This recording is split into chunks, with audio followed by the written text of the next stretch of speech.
Welcome back everyone to part 2 of this fanfiction. I hope you like it and enjoy. Don't forget to like the video, subscribe and leave a comment.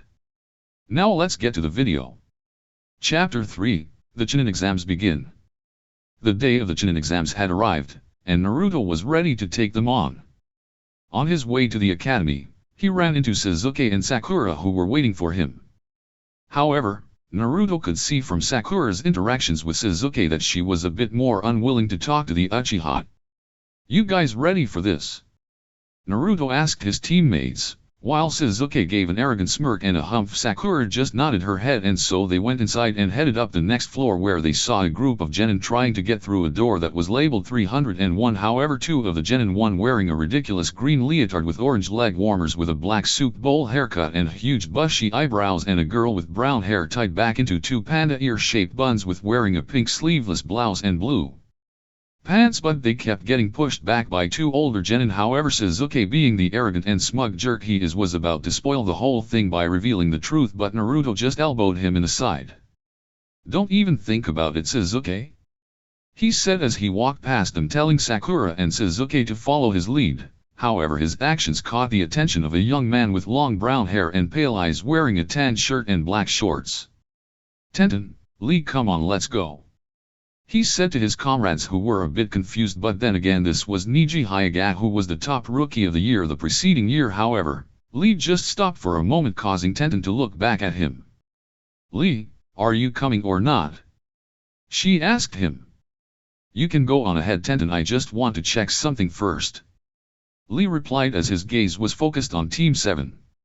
"Okay, but just don't take too long, alright?" Tenten said as she went on ahead.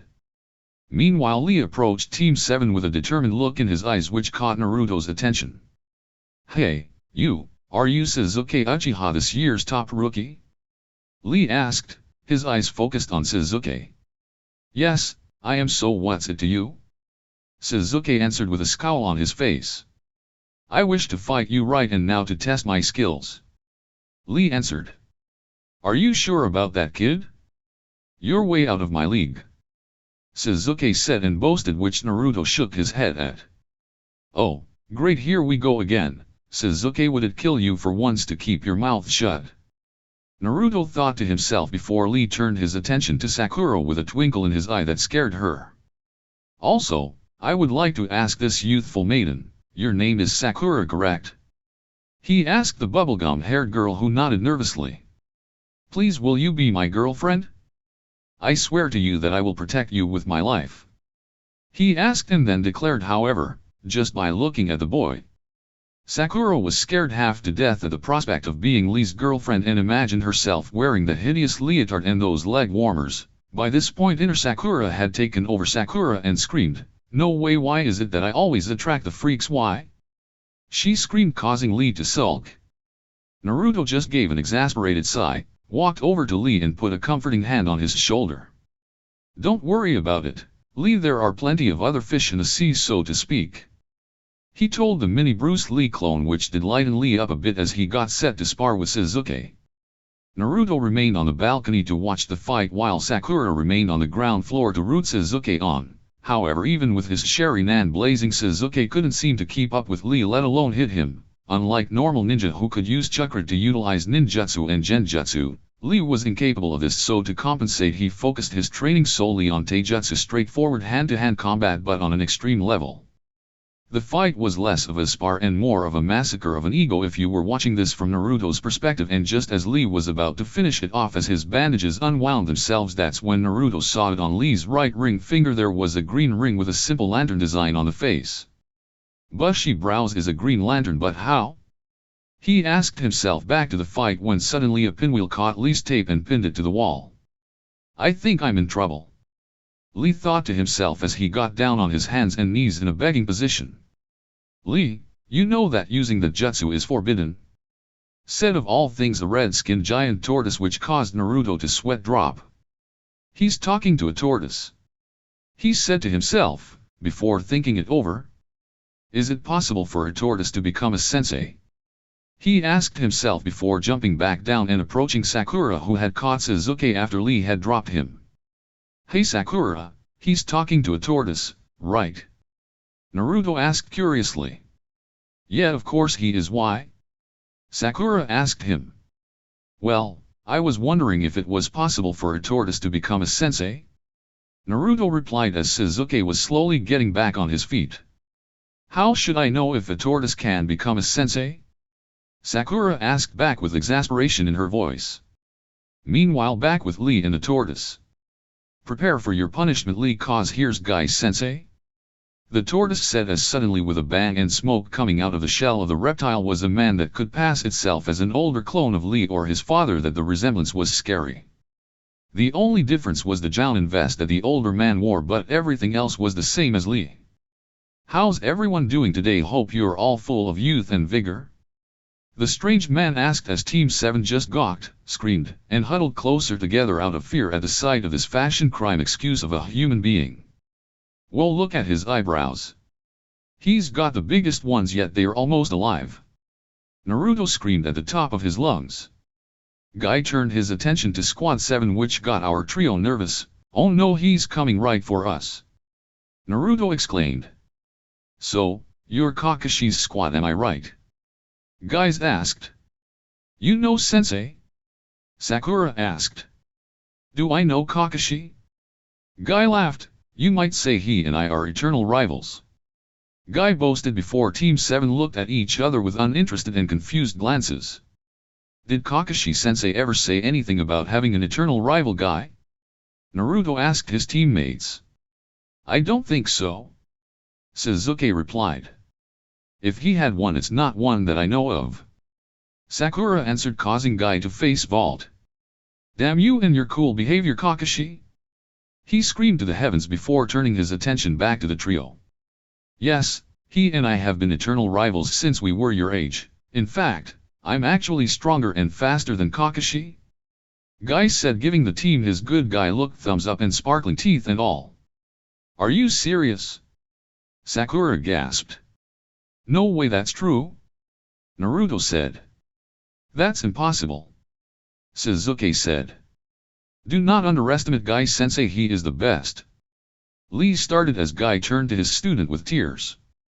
Lee, don't try to defend me like that, I can handle myself. Guy said as tears started to pour from his eyes. Yes, Guy Sensei. Lee said as the background changed to a high cliff overlooking the sea during sunset. Lee. Guy cried. Guy Sensei. Lee returned. Lee. Guy cried. Guy Sensei. Lee returned again, and it went back and forth all while Team 7 was watching with nauseated looks on their faces. That is just wrong. All three genin thought in unison as they moved on, with Lee following right behind them. However, Naruto stayed behind for a minute or two and caught up with Lee. Hey bushy brow, can I talk to you for a moment in private? Naruto asked him. Of course, my youthful comrade, but would you mind telling me who you are first? Lee asked. Sure, I'm Naruto Uzumaki and I'm going to become Hokage one of these days, believe it. Naruto exclaimed. Well, I will admit your passion and youthful drive towards your goal are commendable, but what is it you wanted to ask me, Naruto? Lee asked before Naruto unwound the tape on Lee's right hand, revealing the green ring. How and where did you get that? Naruto asked, which shocked Lee, who then came to his own conclusion about Naruto. You have a ring as well, don't you? He asked, to which Naruto nodded and reached into his coat pocket and pulled out his own ring. So, you're a lantern as well, I take it? Lee asked, to which Naruto nodded and explained that unlike Lee, who was a green lantern, Naruto himself was a blue lantern. Then he asked how Lee came across his ring. Flashback: last night. Lee was training in the traditional ridiculous and over-the-top style he and Guy had been known for over the years. At the moment he was doing 3,000 pushes up with one finger. 2,996, 2,997, 2,998, 2,999, 3,000. He counted off before flipping back up onto his feet. Well, I think that was good enough for tonight. I might as well head home and get some sleep, he said before letting out a yawn. But as he walked away from his favorite training spot, He spotted something coming right at him. To his surprise, it was an odd-looking green energy bubble that encircled him and flew him towards wherever it originated from, with Lee screaming inside the bubble before finally he saw where the light had taken him.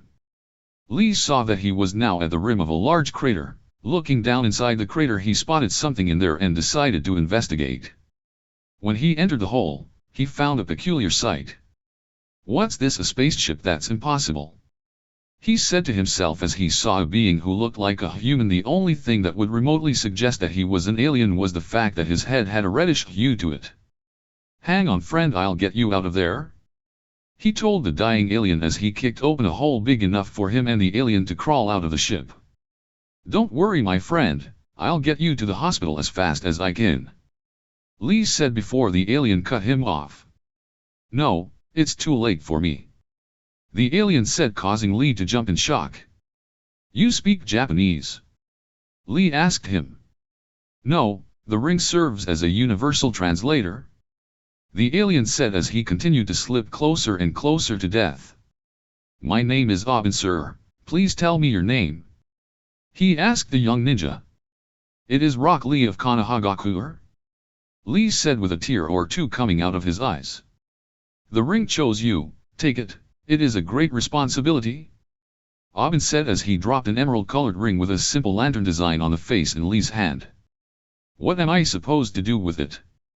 Lee asked in confusion before Aben sir pointed towards his ship. "Place the ring in the lantern, speak the oath, and remember to use them to protect this world," Aben said as he breathed his last.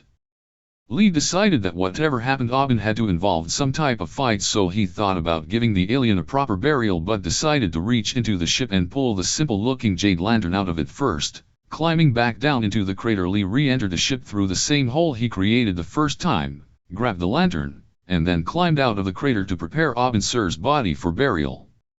"Okay, now where am I going to find a spade?" Lee asked him when suddenly the ring slipped onto his right ring finger and formed a spade as if to comply to its new owner's request. Lee looked down and spotted the spade resting at his feet. "Well, that was rather convenient," Lee said to himself as after about another hour he dug the hole he would use for Aben's grave, then carefully placed the alien's body in the ground, before climbing back out himself and then filling the hole with the dirt he had dug up. His task completed, Lee grabbed the lantern and headed home. When Lee returned home, the first thing he did was have a nice hot shower and put on his long black sleeping pants and a green tank top before he picked up the lantern and stared at it curiously. What oath was he talking about? Lee asked himself in his head, since Aben never told him what the oath was before his death. Shrugging it off, he placed the lantern on the table, sat down and decided to give it a shot, extending his ring hand towards the face of the lantern. "I, Rock Lee, do hereby solemnly swear to pledge my allegiance to a lantern that I was given by a dying purple alien in spaceship in a crater in the middle of the woods," he said, but nothing happened, so he tried something else. "I'm in the springtime of youth," he said. That didn't work either, so he tried another line, "to infinity and beyond," he said before he started to get a little fed up with the lantern as he tried again, "by the power of Grayskull," he said again before finally snapping at the lantern. Now normally Lee was a very friendly guy, but if you got him mad and he would kick your ass. "What the hell, if you could fly me several hundred miles to the middle of a forest, then you could at least have decency to tell what the oath is exactly?" he asked it, unaware that in his anger his ring brushed the top of the lantern, causing it to activate with a burst of energy that sent Lee back towards the sofa. "What the?" Lee asked before he made eye contact with the glowing lantern. "In brightest day, in blackest night, no evil shall escape my sight. Let those who worship evil's might beware my power, Green Lantern's light," he said rather slowly before the suit of the Green Lantern Corps began to manifest around his body. And flashback. "That's about it. However, Naruto, I don't want anyone else to know about this, alright?" Lee asked him. Naruto smiled and held his thumbs up. "Of course, Lee, I'd never tell anyone about your identity if you do the same for me," Naruto said as Lee returned the thumbs up.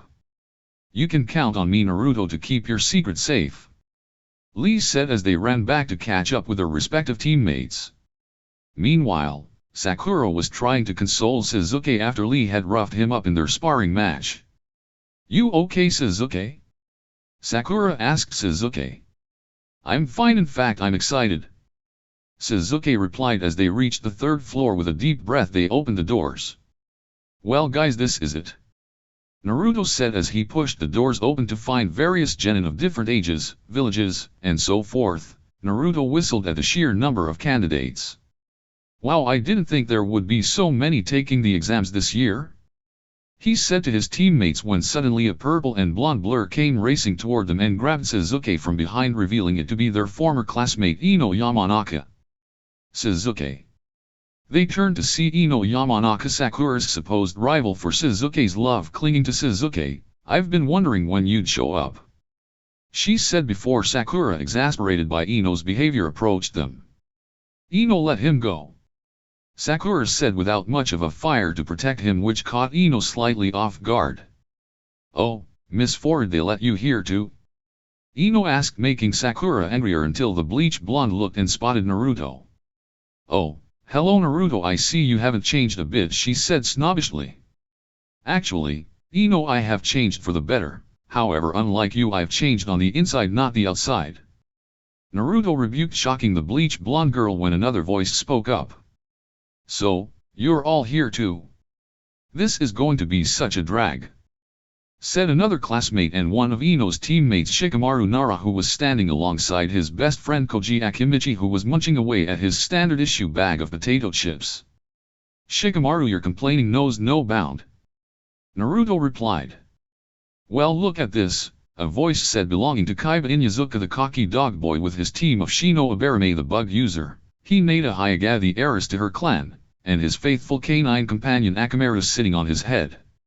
Looks like the gang's back together again, he spoke. Hi and Naruto, Hinata greeted. Well, hello to you, to Hinata. Naruto smiled, making her blush. Kaiba frowned some more until a new voice called, hey you guys. All 9 kids turned around and saw a Konoha genin walk towards them. He was wearing a pair of glasses, with a gray shirt underneath a purple-sleeved shirt, and purple pants. He also wore gray fingerless gloves and shinobi sandals. He ran a hand through his silver hair as he smiled at them. You guys are all rookie genin, right? Kids fresh out of the academy, the genin asked. Yes, what's it to you? Sasuke asked. I take that as a yes.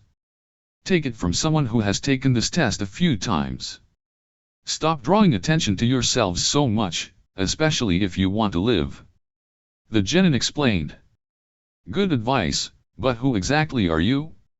Naruto asked. Oh sorry, my name's Kabuto Yakushi. And like I said, I've taken this a few times, actually would be my 7th time, so I've been taking it for 3 years so far, he spoke. 3 years, I guess it's true about the genin exams being difficult, Sakura said. Just what I didn't need to hear, Shikamaru sighed. Tell you what, how about I give you guys some tips with these, my ninja info cards, Kabuto said, pulling out a deck of cards. What are ninja info cards? Ino asked. Basically, they are cards that I channel chakra into, which then display information depending on what it is I want to see. I have over 200 cards containing info I've obtained over the last few years, Kabuto explained. Kabuto, can your cards show info on each individual applicant? Sasuke asked. Oh? Do you have interest in a certain applicant? While it's far from complete, I do have cards that pertain at least some basic information on the genin from this year's set of applicants, even you guys for that matter, Kabuto explained while Naruto squinted but knew there was no way this guy could know about him and Lee belonging to a pair of intergalactic peacekeeping forces. Give me what you know about Rock Lee from Konoha, Sasuke requested. And while you're at it, give me what you got on Sabaku no Gaara, Naruto added. You know their names and villages? That makes it too easy. Kabuto took 2 cards from his deck and laid the first one down, putting chakra into it, exposing status on Lee. First up is Rock Lee. He is 1 year older than all of you. His squad leader is Might Guy, alongside his teammates Neji Hyuga and Tenten. He has completed 20 D rank missions and 11 C ranks. His taijutsu skills are amazing, and have improved drastically over this past year. However, his other methods are very shaky. He was a standout among last year's rookies. However, he didn't apply for the Chunin exams until this year, meaning he's a first-timer like the rest of you. Kabuto said. Kabuto took another card doing the same thing, revealing status on Gaara. Okay, now for Sabuka no Gaara. Mission experience 8 C ranks, and 1 B rank. Though there's not much information on this guy. He was a rookie from another land originally, but there is this. He survived every mission without getting a single scratch on him. This provoked shocks out of the genin while Naruto squinted across the room, spotting Gaara in the crowd of candidates alongside his team. While in the crowd of genin, the 3 genin wearing headbands with musical notes on them were watching the Leaf genin talk. The first of which was a girl who had long, black hair, wore a yellow sleeveless shirt, gray camouflage pants and a scarf, and black shinobi sandals and armbands. Next was a strange-looking man that had most of his face wrapped completely in bandages, except for his eyes. He wore a long gray jacket that had sleeves, which covered his arms. He had a large, fuzzy object on his back, and was constantly hunched over. The final member had spiky black hair, wore a gray camouflage scarf and pants like the girls, and a yellow shirt with a kanji for death written on it 3 times. "Shall we?" the spiky-haired boy asked. "Let's go," the bandaged one said. The 3 genin suddenly dashed forward and launched an attack at Kabuto. The one with spiky hair attacked high, throwing some kunai. Kabuto barely managed to jump out of the way, coming face to face with a genin with bandages on his face. He dashed forward with his arm extended and took a swing at Kabuto that he managed to duck back to avoid. However, when he returned upright, his glasses suddenly shattered. He managed to dodge that. How did his glasses break? Kaiba asked. Must have come closer than it looked. Shikamaru said. Kabuto looked at his glasses, and then suddenly dropped them to the floor. He fell to his knees, shaking violently, and then he began to vomit. Hinata, Ino, and Sakura cringed at the sight, and the others stared on in with widened eyes. Naruto turned to them frowning. What was that all about? Just checking out some of the competition. You know, you're pretty sad for someone who's taken this test for 2 years now, the female of the group said to Kabuto. Tell me about it. If this is the competition this year, then you better add this to your cards. All 3 of us genin from Hidden Sound Village are going to make Chunin this year. The spiky-haired genin declared. Smart asses. Naruto frowned. Suddenly, a large cloud of smoke erupted in the front of the room. As it cleared, a large man appeared in front of a group of Chunin. He was wearing a large black trench coat, a pair of black gloves and black boots. He wore a gray button-up shirt, gray slacks, and a headband combined with a bandana tied on his head. His most standout feature were the large scars on his face. Everyone shut up, now. You 3 from Sound. Knock it off or you'll be thrown out of this building faster than you can blink, got that? The large man asked. My apologies. It's our first exam, and we just got a little carried away, the bandaged member of the squad said. Is that so? In that case, let me set a ground rule or 2 for you and any other hotshots thinking they can just do whatever the hell they feel like. From now on, all forms of fighting are forbidden, unless the examining officer says otherwise. Even then, anything that directly threatens the life of another applicant is still strictly forbidden. Anyone who breaks this rule is out of here. Any questions? The large man asked. No one said anything, which he assumed allowed him the right to move on. All right then, my name is Ibiki Marino, and I will be your first proctor. We'll now begin the first examination. Everyone lines up here at the desk and turn in your application. We'll then give you one of these seating assignment cards. He held up a seating chart for the genin to see. Report to the seat that the card indicates. When everyone is seated, we will hand out the written tests. A written test. Naruto thought, and here I was hoping for some fighting in the first half. The genin all lined up and turned in their applications to the desk. After obtaining their numbers, they went to their assigned seats. Naruto ended up being close to the middle, while his team was spread out. Wonder what sort of questions we'll be asked to answer? Naruto thought curiously. Naruto. A meek voice brought him out of his thoughts and saw Hinata next to him. Hi Hinata, it's good to be seated next to a familiar face. He spoke. Ibiki then started explaining the first part. The rules are very important, so pay attention because I'm not going to answer any questions. Ibiki started. Rules? Sakura thought. It's a written test, what kind of rules do we need to hear for that? Do not turn your papers until I say so. Now let's start. Ibiki began. Rule number 1. Each of you starts with 10 points. There are a total of 10 questions on the test, but the 10th one will be given to you when the time is up, each one worth a point each. For every question you get wrong, you will lose one of these points. Next is rule number 2. The written test is still a team event. So in light of this, not only does your score count, but those of your teammates do too. In other words, all 3 members of your team's points will be linked into one final score. Now, the final rule, if during the exam one of your candidates does anything out of the ordinary, or in other words, leads a sentinel into thinking that you're cheating and you get caught, it will cost 2 points from each member on the cheater's team. Ibiki addressed to the sentinels stationed in the room. That makes sense. Sakura says. Glad you understand, Ibiki replied. There's a good chance that during the exam, most of you will run through the total allotted points. In the event that occurs, you will be forced to leave. Also, since no team can pass this exam without all 3 members, when one of you leaves, the whole team goes. There were various murmurs among the crowd as they looked at their tests before them and the sentinels that were scattered about the room. Naruto's eyes widened. I'm starting to hate this. He thought. Sakura thought, I feel sick. Great, they just had to make a rule like that. Sasuke thought. You all have 1 hour, Ibiki said. You may begin.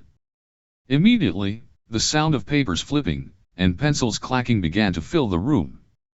Naruto sighed in disgust as he flipped his paper over and looked it over. He hated written tests even before he got his change.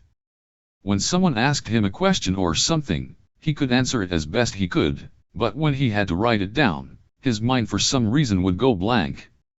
Okay, here we go, Naruto thought to himself as he paused, and his eyes widened in surprise as he looked at the first question. What the hell is this? No basic genin in this room should be capable of answering these questions. It's nothing we were taught at the academy. What kind of joke are they pulling? Alright, I gotta relax and try to figure this out, he thought until he thought of what Ibiki said. If your actions leads a sentinel into thinking that you're cheating, and you get caught, it will cost you. Cheating and getting caught? Maybe let me see. He peered around the room to see the other students and noticed what they were doing. Most of the genin from his class were using their own tricks to gain answers from others. Kaiba was using his dog Akamaru as a spy to tell him the answers, while Shino was using his family's bugs. Niji was using his Byakugan, which made him deduce Sasuke was using his Sharingan to copy movements. So, then they want us to cheat without getting caught. Naruto thought, too bad I don't have any real methods of cheating out in the open and my power ring is out of the question too. Guess I'd better just make the best of it, hopefully the answers will look satisfying enough. He started writing what he could. Soon enough the number of students had been drastically reduced from there once was, but in the proctor's mind, that was still not enough. He cleared his throat, causing everyone to tense up for a moment. They pretty much figured he was going to give them the last question, so immediately every pencil went down to the final question on the test. What happened instead though, threw them for a loop. It's time for the final question, Ibiki announced. However, before I give it out, there is one final, absolute rule that must be announced first. An absolute rule. Sakura thought. First? Ibiki said, you must choose whether or not you accept this question. Choose. Tamari shouted from the back of the room. You mean this question is optional? Correct. Know this though. If you choose not to answer the final question, You and your teammates will automatically fail the exams. Ibiki said. What? Kaiba shouted. What kind of baka would choose not to answer it? One who knows of the other half of this rule, Ibiki shot back, making Kaiba feel like a baka. If you choose to attempt to answer the final question, and get it wrong, then you and your team will still fail the test. Also, you will be banned from ever taking the Chunin exams again, being forced to remain genin forever. A chill ran through the air at those words. Various whispers were heard among the genin in the room. The choice had basically come down to either you fail and wait almost a full year, or you fail and never get to do it again. Even Sasuke was slightly tenser than he was before. Suddenly Kaiba slammed his hand on the table in anger, causing all the attention in the room to be focused on him. You gotta be kidding me, he shouted. There are plenty of ninja here that have taken this exam more than once, we know there are. He concluded. Well, I guess you're just out of luck, ain't ya? Ibiki grinned. I wasn't making the rules in the past, but I am now. Either you take the failing grade, leave now and take the exam next time, or you try, fail, and never take it again. It's your choice. He said with glee. Talk about a no-win situation. Sakura thought. What do we do? Ready? Then let's begin.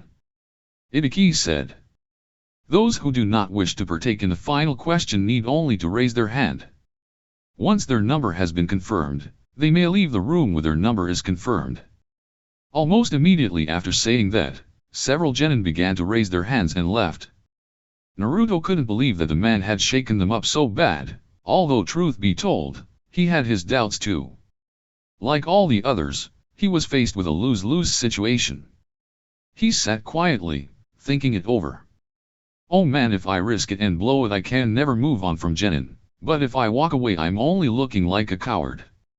What do I do? He thought until he recalled his training with a blue lantern ring and that he promised no matter what he wouldn't give up because that's one of the things that the being a blue lantern was all about. He then slammed his hand on the table, grabbing everyone's attention. No way in hell. Naruto shouted, I'm no quitter. I'm a ninja, and a ninja would never give up in any situation. Even if I'm stuck being a genin forever, I'll still be the best shinobi there can be. So, all I got to say is bring it on, he declared, glaring at Ibiki that made the proctor himself sweat. Inspired by his vote of confidence, the other Konoha genin and several other ninjas stuck around. No one else is leaving. Ibiki thought. Not that I'd expect them to after that, but still. Let's see, that brought us down to 78 candidates still left. The proctor broke into a hearty laugh. Everyone looked confused at him for a moment, before he regained his cool and suddenly smiled brightly at them. Congratulations to those of you who are left. You've just completed the first part of the Chunin exams. What? What you mean we're done? Sakura asked in shock. What about the last question? She asked again before Ibiki smirked.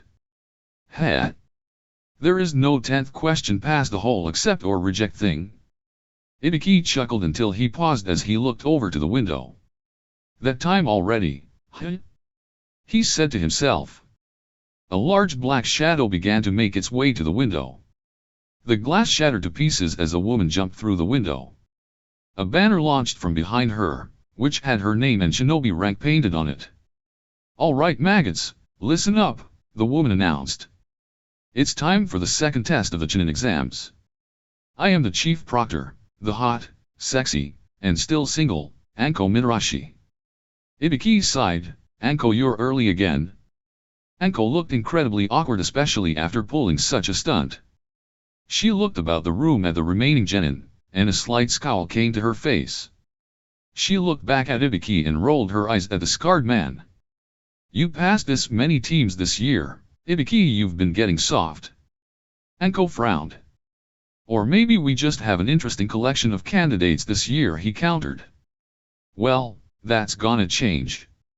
By the time I get done, this whole group will be cut in half. Cut in half? Sakura asked herself. Anko smirked and addressed everyone in the room. I'll explain the details of the exam at the next testing area tomorrow. You all return and rest up. Your squad leaders will then explain where you are to meet for the second part of the exam. Anko announced. Until then later, she said as she poofed away in smoke. Taking the hint, the others started leaving. Once they were outside, Naruto called, "See you two tomorrow." "See you tomorrow, Naruto," Sakura said as she and Sasuke took their separate paths home. As soon as he got home, Naruto decided it was time to get down to business of a different kind. "Okay, time to confront that fox," he said as he entered a lotus sitting position, closed his eyes and entered his mind. The inside of Naruto's mind looked like a massive sewer with ankle-deep water running through it. "Damn, I really need to clean this place out at some point," Naruto said to himself as heard a low growling sound coming from one of the corridors of his mind. As he turned the corner there he saw the seal that the fourth Hokage had placed on him to keep the fox contained the day he was born, and then he saw it with its fur and rage of crimson red, but somehow there was something else Naruto didn't expect inside him, a familiar blue glow that took the form of a three-headed bird that had a body in the shape of his lantern core sigil. "I was wondering when you would finally decide to show up in here, kid," the fox said with arrogance in his voice. "So, I take you're the Kyuubi, correct?" Naruto asked the beast with a blunt tone. "I am now. What is it that you want, kid?"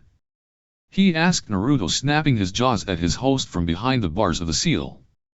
"Given the situation, you're in no position to make threats, furball. I came in here to try and work out a rental fee. You're in my body, and in exchange for letting you stick around in here you have to give me your chakra when I feel like I need it the most, but only as an absolute last resort," Naruto demanded, causing the demon to chuckle. "You've got balls to demand something like that from me, kid. Fine, but remember I'm only going to give you what chakra is able to slip through the seal. Any more than that when under severe emotional stress will cause a cloak of chakra in my shape to appear around your body, and if you let your anger control me it could hurt or even kill you, and if you die, I die as well," Kyuubi explained before making one last request. "Oh, and one last thing, stop calling me Kyuubi, that's only a title, not my name," the fox demanded. The fact that the fox had a name alone did catch him slightly off guard as he looked at the beast. "Okay then, so what is your name?" Naruto asked the Baijuyu. "If you must know, it's Kurama," the fox said. "Okay then, I'm glad we've come to an understanding, Kurama. However, there is one other thing that's bugging me is, who's the three-headed bird in there with you?" Naruto asked the fox, but the bird beat Kurama to the answer. "I can answer that one, young man. I am Madara, the universal embodiment of hope," the bird said. Which shocked Naruto to his core. "Wow, I didn't think emotion had a physical embodiment of any kind," Naruto said, his eyes wide with wonder. "Well, you would be surprised. In any event, Naruto, do you understand why you have been chosen as my torchbearer at all?" Madara asked. "Well, other than being an individual that can instill great hope in others, no," Naruto replied, causing the great bird to fall over in the cage.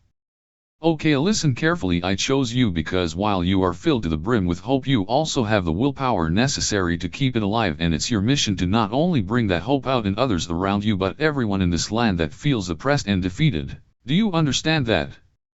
the bird asked again. "Sure, I understand. I mean, why else does the end of the oath say, when all seems lost in the war of light, look to the stars for hope burns bright?" Naruto said as the bird nodded at his answer, which Naruto decided was his cue to return the world outside his mind. As he went to sleep, he couldn't help but feel something itching at the back of his mind. "I've got some suspicion that something wicked is coming this way," he said to himself as closed his eyes and let sleep take him. Chapter 4, Welcome to the Forest of Death. The very next morning all participants for the Chunin exams showed up at a training ground that was rather odd looking to the others. There were no training dummies or posts. In fact, the grounds around the area looked as if it had been forgotten about years ago. The genin gazed in awe at the large wired and chain fence that held a giant forest within it. "All right, applicants, welcome to the Forest of Death. This is where part 2 of the Chunin exams shall take place," Anko announced. Naruto looked around and gazed amongst the competition, seeing all the rookies from the academy, Lee's team, the guests from Suna, the sound genin from before, Kabuto and his team, and several others. Okay, let me explain the layout of the forest, Anko began. It is bordered by a perimeter, interrupted at 44 lock gates. Inside of that is a series of forests, a river, and about 10 kilometers out from that is a tower. During the test, you may use any skills or tools available to you. In a sense, it's kind of a fight to the death version of Capture the Flag, or in this case Capture the Scroll. Capture the Scroll? Sakura asked. That's right, the proctor answered. Anko pulled out 2 more scrolls, a black one and a white one. The black one had the kanji for earth written on it, and the white one had the kanji for heaven on it. She held them both up for the genin to see. There is a scroll for earth and a scroll for heaven. It's your job to get them both in order to pass. You'll have to hold onto the scroll you're given at the start, while managing to get a hold of the other scroll you need to pass the exam with, and then bring them to the tower in the center. Anko said.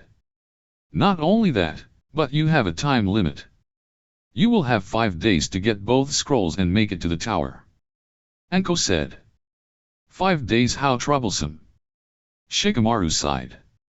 And remember, your competition isn't the only thing you'll have to worry about in there, Anko continued. There are also ferocious beasts, deadly insects, poisonous snakes, and other types of creatures that are ultimately lethal. So, keep in mind to not let your guard down even for a minute. Now that we have the basic rules out of the way, let's talk about the rules that pertain to being disqualified. Rule number 1. If you fail to reach the tower before time expires, as a 3-member squad, or with both scrolls in your possession, then you are out. Second, any team that loses a member during the test, be it to death or injury, are also out. Third, if you leave the forest for any reason during the test, you're out. Lastly, you are forbidden to look at the contents of the scrolls until you reach the inside of the tower. Should you look at them, the consequences will be severe. She smirked, sending chills up their spines. The teams were dispersed and went to a hut and to acquire a scroll. A black curtain was attached to the front of the booth. The curtain would open to allow a team to walk inside and then close as the team inside would trade their forms for a scroll. Naruto was watching from the side as Sasuke was getting the scroll and thought, so that's how they intend to trick us by concealing which scroll we have, that way no other team knows who to go after? Soon after a few minutes, the genin squads were stationed outside separate gates to head into the forest. Squad 7 was ready to enter theirs. Okay, this is it, Naruto said as Sasuke and Sakura nodded, ready to take off. With a genin from the sound stood the one bandaged up, looks to his team. You remember who we're going after, right? Dosu asked. Yeah. The girl named Kin asked. I can't wait to show him, the second boy named Zuka said. The gates to the forest suddenly flew open. Immediately, all the various genin squads took to the forest, bouncing along the various trees and branches that lined the area. Anko smiled as she watched them take off. And off they go, and now time to take my break. She grabbed some dango. While inside the forest, Squad 7 was making their way around, hoping to find a targeted team to get a scroll. Soon they stopped on the ground to go over their plan. Okay, first things first, which scroll do we have? Naruto asked. Sasuke pulled out the scroll, revealing to be an earth scroll, This means we'll have to find a heaven scroll. Sakura noticed. But first, how do we hide our scroll? I'll hold onto it. Naruto took it, tucking it away into his satchel. Now we need to find a heaven scroll and get to the tower. Easier said than done. We got a slim chance in finding our designated scroll among the countless teams here, Sasuke replied. Looks like all we can do is try our luck, Sakura said, and they took off trying to plan a strategy on finding a heaven scroll. Suddenly Naruto stops and motions for his team to stop as well. Hey, what's the hold up, Naruto? Sakura asked. He turns to them. Keep it down, we're not alone here. Sasuke and Sakura squinted as they grabbed kunai to defend themselves. Naruto reached for a few shuriken. He threw the shuriken in the direction of a bush. Jumping out into the open was a Kazagakuer, village hidden in grass, ninja. A Kusa shinobi? Naruto gasped. So, You sensed me? The ninja said. What do you want? Sasuke frowned.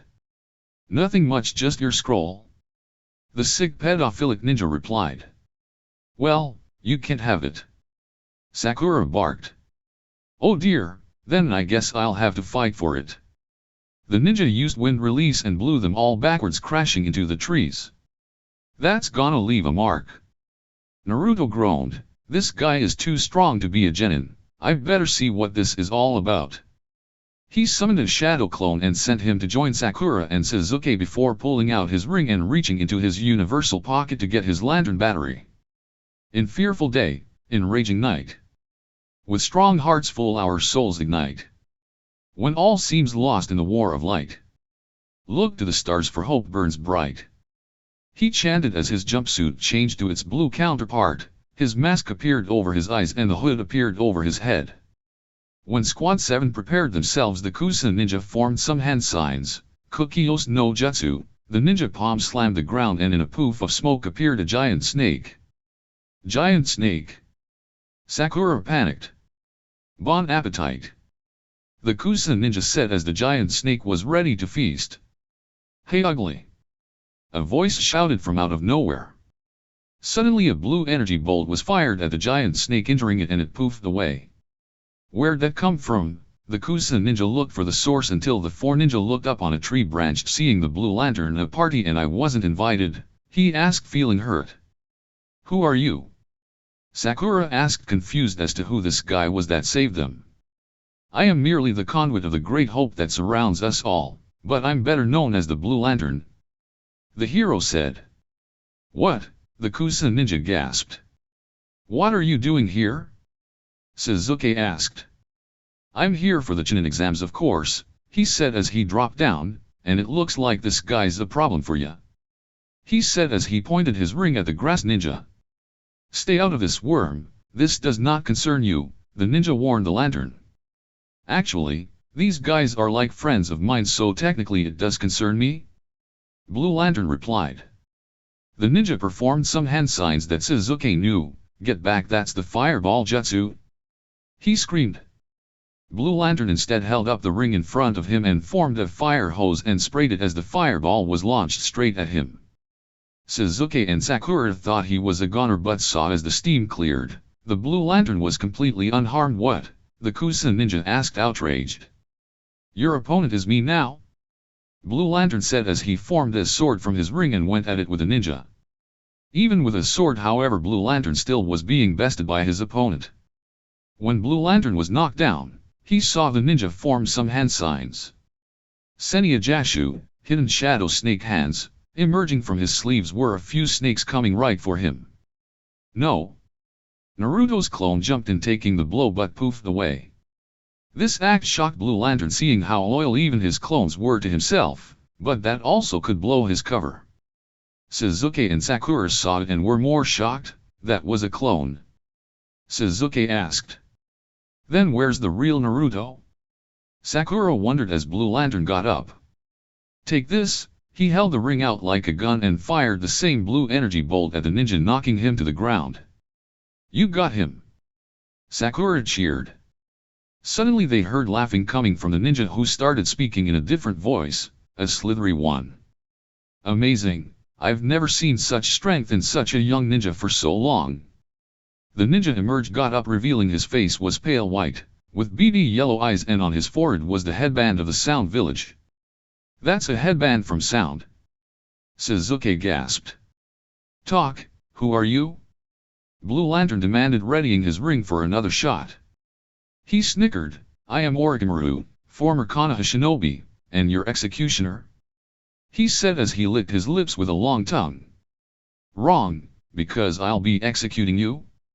Sasuke shouted, lunging at Orochimaru, throwing a punch only to see he really hit a mud clone that melted. It was a fake. Sasuke cried in shock. They spotted Orochimaru by a tree. I've been waiting for you, Sasuke Uchiha.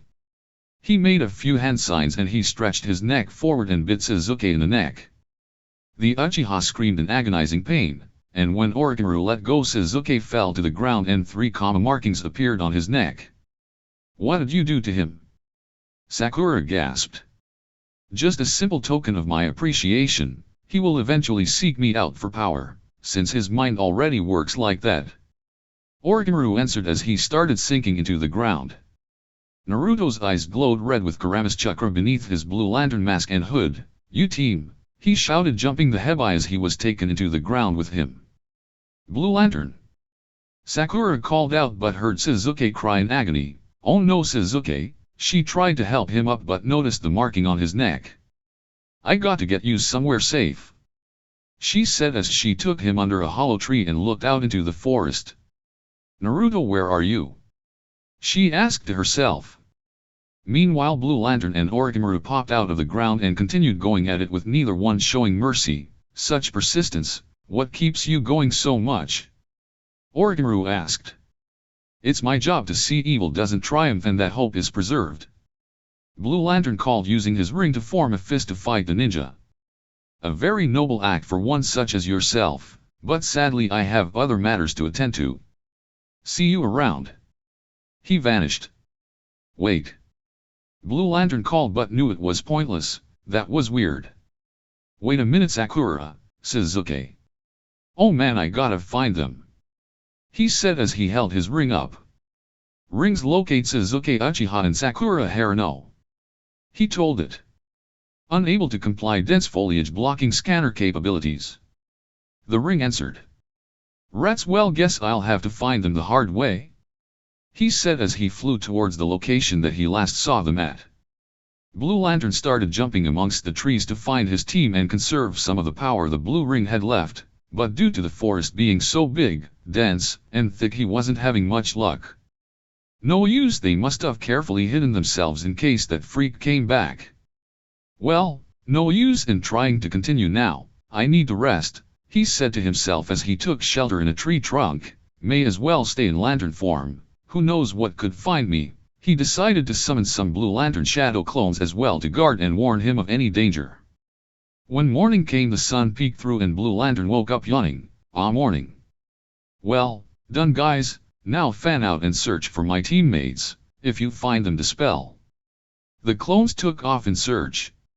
Soon Naruto felt one of his clones dispel and his memories transfer back to him. "That's them." He dispelled his other clones and took off where the one clone found his comrades. He finally made it to the location but surveyed the scene, noticing Sasuke was lying under a tree unconscious. Kaiba, Hinata, Shino, and Chuji were defending Sakura, whose hair was cut short and very badly injured, and a knocked out Rock Lee being supported by his teammates Neji and Tenten. Ino was being taken care of by Shikamaru because she used her mind transfer jutsu to possess the sound girl named Kin.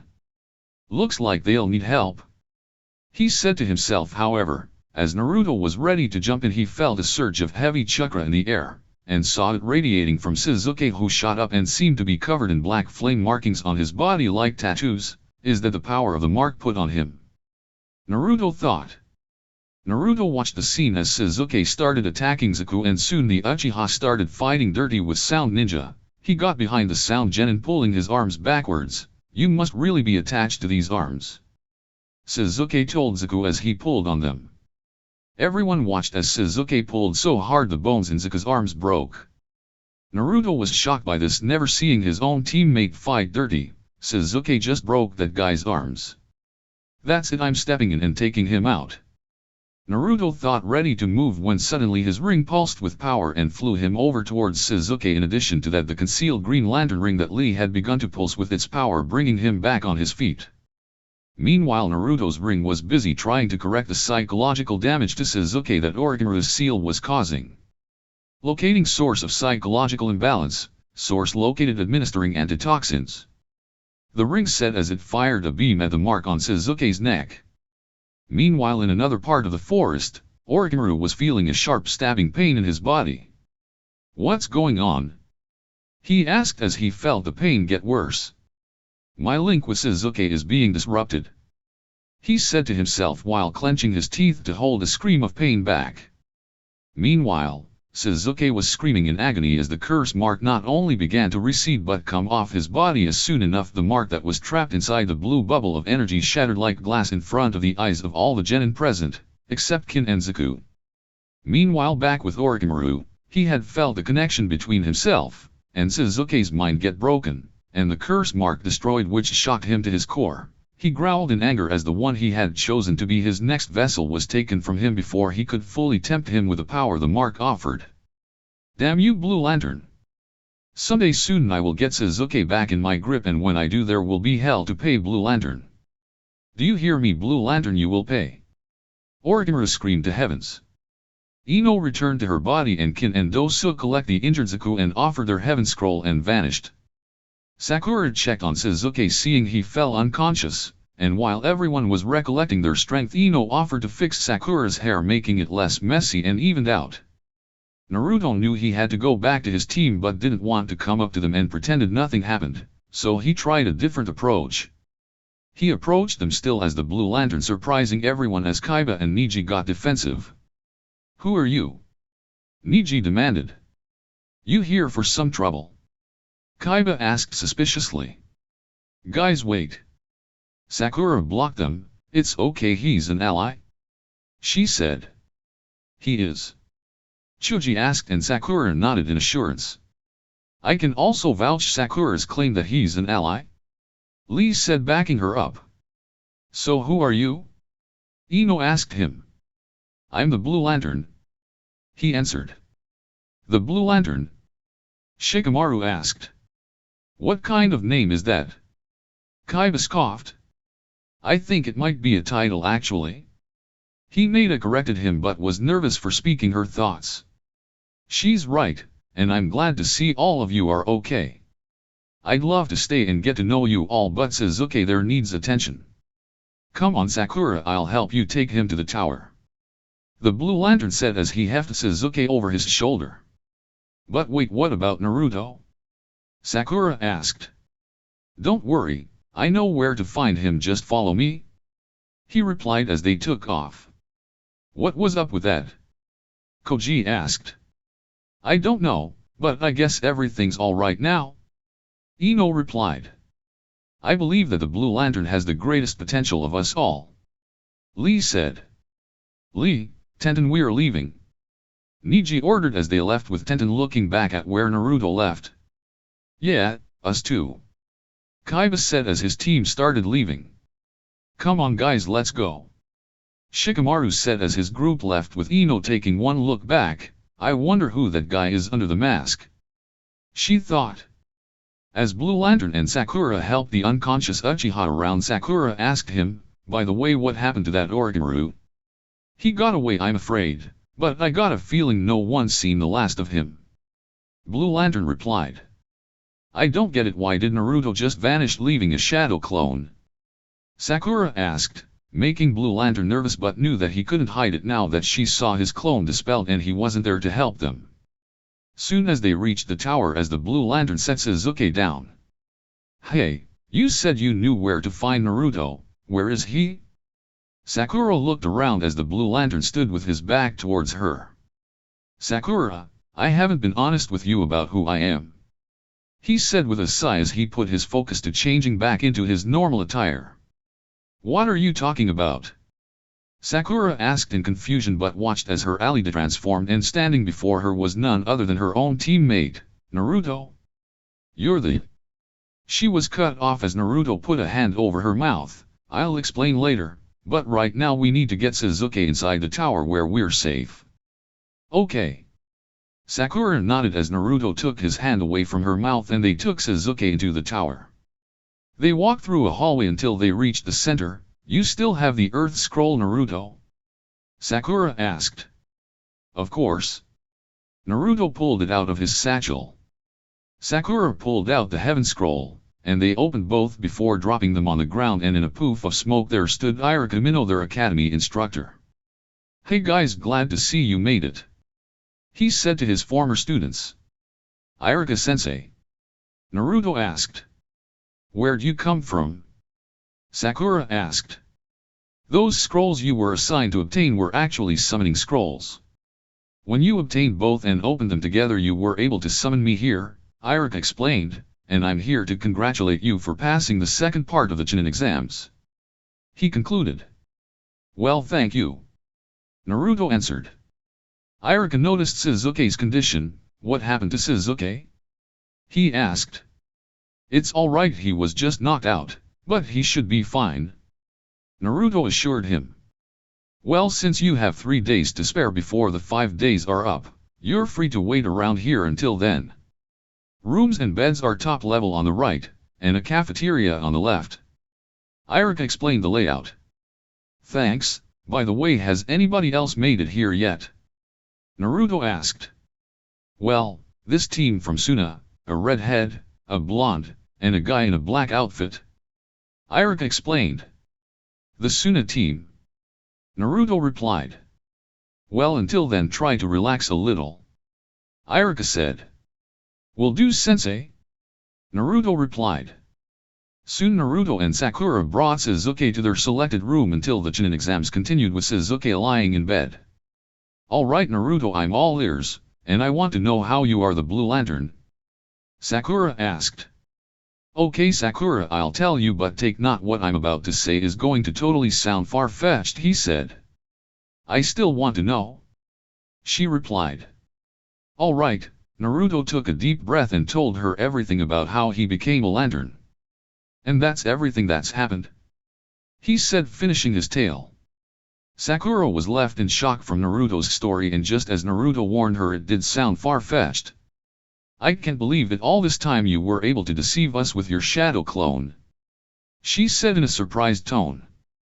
Well, I still had worries about keeping my clone from dispelling, but yeah, that's how I pulled it off, he said with his hand rubbing the back of his head in a nervous posture. I got to admit that was clever on your part, Sakura admitted. Arigato, but now that I told you Sakura, I must also ask you to keep this a secret from everyone, including Shizuke, he warned her. But why? She asked him. It's the code of the Lantern Corps that no one is supposed to know what I am. In fact, I'm already on thin ice for having to have told you this, but I didn't have a choice. I didn't want to act like I abandoned you guys in the middle of the fight with a shadow clone, Naruto explained with his hands clasped on Sakura's shoulders. Oh Naruto, Sakura said with a tear starting to come out of her eye. That's why I'm asking you as both a comrade and as a friend to keep this between us, Sakura. Promise? Naruto asked. Sakura blushed, never seeing Naruto as serious as she's ever seen him, but smiled. I promise Naruto. She spoke. Arigato. Naruto was about to leave to get something to eat until. Naruto. Sakura said. Yeah? Naruto asked as he turned around and suddenly found himself embraced by his teammate, who cried on his shoulder. Arigato for all you've done for us as both the Blue Lantern and as yourself, she said, shedding more tears. Naruto smiled, returning the embrace. You're welcome, he said as he let Sakura cry into his shoulder until she could cry no more. Meanwhile, another lantern ring had sensed the emotions pouring out of Sakura and felt both the joy and pain the love she was capable of had caused her. Chapter 5, For the One I Love. Having completed Stage 2 of the Chunin exams, Team 7, Naruto and Sakura would spend most of the day either talking, keeping watch over Shizuke, or finding something in the tower to eat. While Naruto had spent some of his time training more with his power ring, Sakura had decided to keep an eye on Shizuke until her eyes got heavy that she fell asleep, but as she did, her thoughts about what had happened over the past week began to take over her mind, and while she still cared about Shizuke to an extent, she couldn't help but wonder how he would have turned out if Naruto hadn't removed the curse mark. I guess now I understand what Naruto meant by the kind of person Shizuke is, she said to herself as she sat on her bed across from Shizuke's. I mean, sure, I still care about him, but I guess I never understood how far he would go to obtain the power to destroy the person he's after, she concluded. Yeah, about time you noticed, you twit, Inner Sakura commented. Well, look who's calling the kettle black. If I recall, it was you who caused me to obsess over Shizuke, Sakura said to her inner self, pointing the finger of blame at her. Inner Sakura just scoffed at this. So, what's your point? She asked. My point is that if you never came along, then maybe I wouldn't have treated Ino like crap as a friend when she told me she had a crush on Sasuke, and maybe Naruto would have some resemblance of a normal relationship with me. Sakura replied before quickly slapping her hand over her mouth, causing her inner half to smirk. Do my ears deceive me? Did you just say you wanted a normal relationship with Naruto? Inner Sakura asked. I meant as a friend and teammate. Sakura said, trying to clarify on one hand but trying to cover her tracks and the blush slowly creeping on her cheeks on the other hand, but her inner counterpart wasn't having any of it. Oh, really? Then why did you blush just now? She asked her outer self. Sakura tried to come up with a counter-argument but couldn't bring herself to say it. I don't know. Okay, I'm confused as to who I want. My head keeps saying that I love Sasuke, but my heart is telling me otherwise and I don't know what to do. Sakura admitted to her inner self when suddenly a pinkish light penetrated her mindscape. Sakura Haruno of Sector 2814. It said, causing Sakura's head to jerk up. Who's there? What do you want? She asked, waiting for the voice to answer again. You have great love and have felt great loss in your heart. The voice said as Sakura turned around to find that the voice had come from a chunk of crystal and the light it radiated felt warm and comforting to the young cherry blossom as she began to witness something that would further change her perspective of both her teammates forever. She now stood at a fork in a road with a sign that pointed two ways. The sign for the path on the left signified what her brain wanted, while the path on the right led to what her heart desired. What is this place? She asked herself. This is the path that will decide your fate and the survival of your capacity to love. The crystal said before Sakura realized something. Hey, wait a minute, you never told me who you are? She said to the crystal now at her side. I am the light of the star sapphire core? The crystal said, which confused Sakura. Wait a minute, are you similar to the blue lantern core that Naruto is a part of? She asked the crystal. Similar but different. Where your friend wields the light of hope, the star sapphire core champions the cause of the violet light. The chunk of space rock said. What emotion does the violet light represent? Sakura asked it. The emotion I draw my power from is love. The crystal replied again. Meanwhile, in the physical world, Naruto was in a tower kitchen looking for something to eat when his ring went off in alarm. Warning, emotional resonance located. Identified as star sapphire energy, approach with extreme caution. His ring warned him. What's a star sapphire anyway? He asked his ring.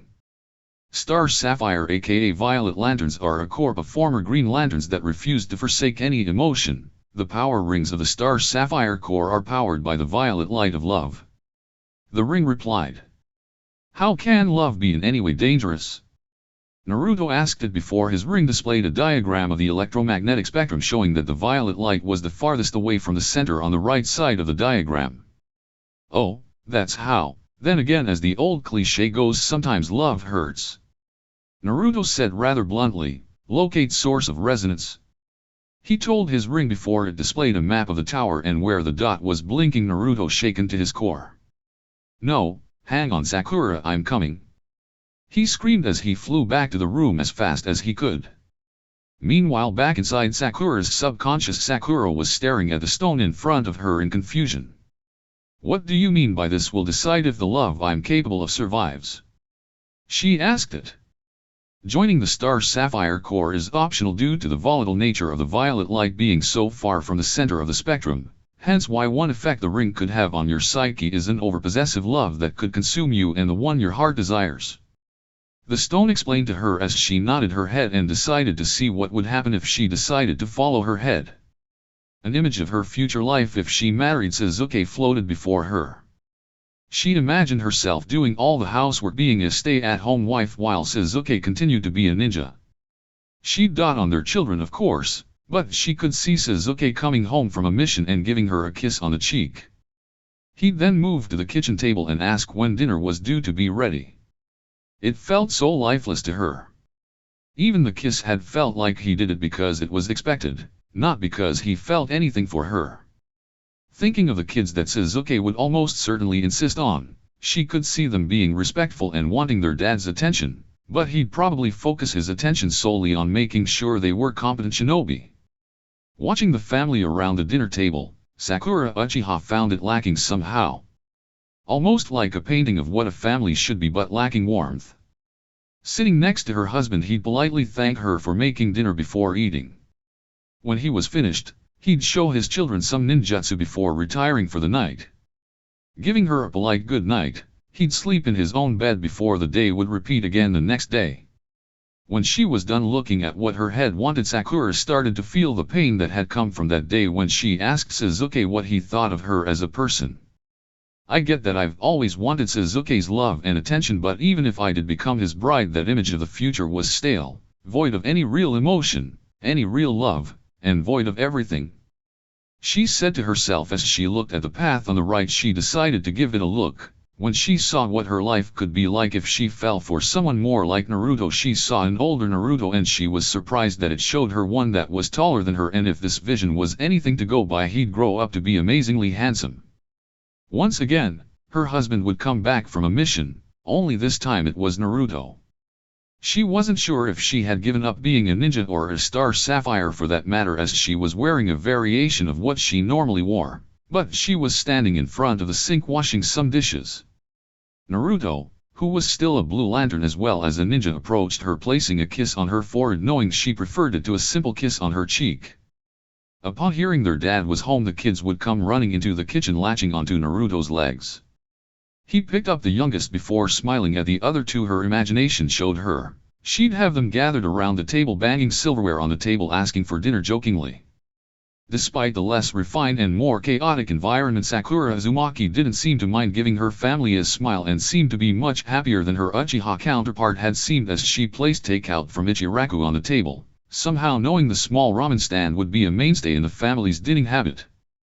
Sitting next to her husband, he gave her a kiss and had to admonish him for getting a little too fresh in front of the kids, but didn't truly mind. Digging in, she watched the children eat in pretty much the same way their father did, and while a little concerned it seemed her future family would have no manners, found it somehow fitting. After dinner, Naruto would play with the children. He'd teach them some ninjutsu, but it would be more akin to play than actual lessons. Then after the children were asleep, Naruto would take her up to the bed. They shared where he would. Sakura cut off the image right there, not wanting to go that far into detail and wonder if she was a minor closet pervert, as identified by the small trail of blood coming out of nose, which ironically also came out of her nose in the real world. Meanwhile, Naruto soon arrived at the door to their room, changed back into his normal attire and kicked the door open. When he entered the room, he noticed the pink glow on her left hand, pulled the covers off her, but noticed that the violet light wasn't doing anything to harm her or even taking control of her. Confused, Naruto looked at his ring. "Hey ring, mind telling me what's going on here?" he asked it. "Star Sapphire selection process in effect," the ring told him. "Okay, so how does that work?" Naruto asked with an arched eyebrow. "Star Sapphire rings choose candidates who have felt either great love or great loss in their hearts. Should the candidate choose to accept the ring, the candidate will be inducted into the Star Sapphire Corps, otherwise the ring will move on to the next worthy candidate," it answered him simply. "Wait a minute, why is it that joining the Star Sapphire Corps is optional but it's not optional for the Blue Lantern Corps?" the knucklehead ninja asked. "The further from the center of the emotional spectrum a light is, the more volatile and dangerous it can be. Those who do not possess the willpower to maintain their psyches will be eventually consumed by the emotion the ring represents." The ring replied again as Naruto nodded his head, understanding that to an extent. Meanwhile, back inside Sakura's mind, Sakura had stepped out of the vision she saw of her future family with Naruto and several images of what was to come further down the line, and if what she saw was correct, Naruto would need all the help he could get. "Have you made your decision?" the stone asked. Sakura turned her head and with a determined fire in her eyes she gazed at the crystal from which she floated in front of her and nodded her head. "Yes, I accept the responsibility of being a Star Sapphire," she said as the crystal surrounded her left hand began slowly cracking to pieces, revealing a ring with a violet shine to it, and an 8-pointed star on the face sitting on her left ring finger. "Welcome to the Star Sapphire Corps," the ring said to her. That everything in Sakura's mind began to vanish. Suddenly Sakura woke up. Her dress began to change into something much different than Naruto would have guessed. She was now wearing 2 violet fingerless gloves, a violet battle dress with a shorter skirt flap than her usual one, pink biker/jogging shorts, and a pointed mask, all while the ring set on her left hand while the shards that had fallen off began to form a violet lantern similar to Naruto's own blue lantern and Rock Lee's green lantern. Sakura gazed at the lantern and now with a look of conviction in her eyes, she placed the ring in the lantern and spoke her oath. For those whose hearts are full of fright.